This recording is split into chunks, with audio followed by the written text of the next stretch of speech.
কৃষিতে ভর্তুকি অব্যাহত রাখার জন্য প্রয়োজন হলে আইএমএফ এর শর্ত থেকে বের হয়ে আসবে সরকার। সকালে রাজধানীর খামারবাড়িতে এক সেমিনারে এ কথা জানান প্রধান উপদেষ্টার বিশেষ সহকারী আনিসুজ্জামান চৌধুরী।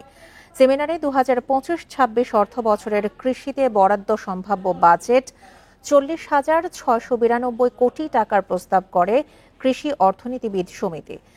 বান্ডেল থাকলে প্রতি সেনমানিতে টাকা বাঁচবে। বিকাশ সেনমানি বান্ডেল কিনে জিতুন প্রতি লেনদেনে।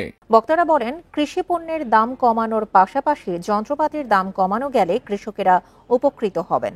এছাড়া প্রক্রিয়াজাত কৃষি পণ্যে ১৫% নগদ সহায়তার পরামর্শ তাদের। কৃষিপণ্য নিয়ে গবেষণা বাড়াতে বেনাপোল, সিলেট ও চট্টগ্রামের মতো কৃষি অঞ্চলগুলোতে রপ্তানি প্রক্রিয়াজাতকরণ ও গবেষণা কেন্দ্র প্রতিষ্ঠার দাবিও করেন বক্তারা।